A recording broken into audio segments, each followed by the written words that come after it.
Just 2 hours ago, American and coalition forces with our friends and allies began an attack on military and security targets in Iraq, military targets in Iraq, military operations to disarm Iraq, to degrade and ultimately destroy Iraq, and Syria, Kuwait.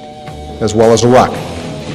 This conflict started August 2nd. These are opening stages of what will be a broad and concerted campaign. Their mission is to attack Saddam Hussein's nuclear, chemical, and biological bomb potential. This situation presents a clear and present danger. To defend the world in grave danger. Iraq has abused its final chance. If left unchecked, these terrorists could pose a growing threat beyond that region. Tonight, the battle has been joined.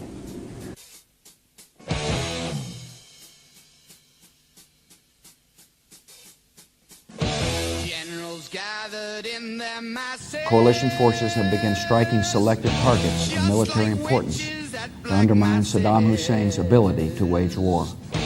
This past weekend, in a last-ditch effort, the Secretary General of the United Nations went to the Middle East with peace in his heart. I can announce that America will lead a broad coalition to roll back this terrorist threat.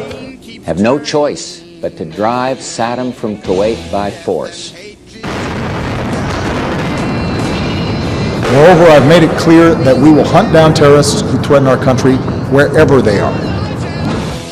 No president can easily commit our sons and daughters to war. We will send an additional 475 service members to Iraq. Saddam should have absolutely no doubt. If he lashes out at his neighbors, we will respond forcefully.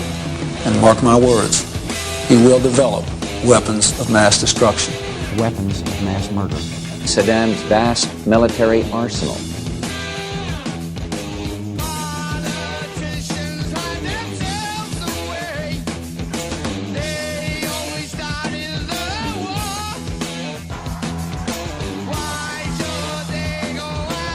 Because the outcome of this conflict will have enormous consequences for our country.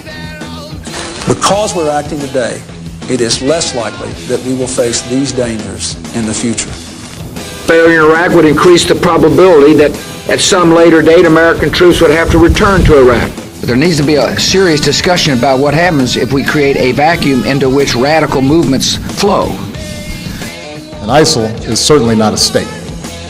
It was formerly Al-Qaeda's affiliate in Iraq and has taken advantage of sectarian strife and Syria's civil war to gain territory on both sides of the Iraq-Syrian border. It would help them gain new recruits, new resources. Withdrawal would have increased the probability that coalition troops would be forced to return to Iraq one day. It's a situation like the one on this mountain, when countless innocent people are facing a massacre, and when we have the ability to prevent it. The United States cannot just look away.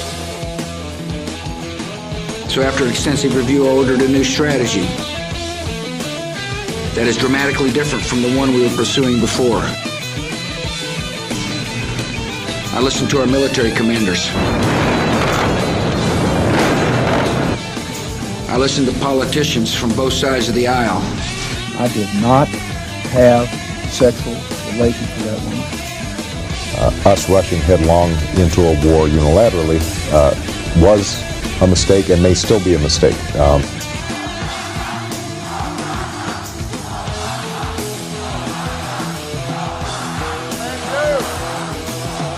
This is a core principle of my presidency.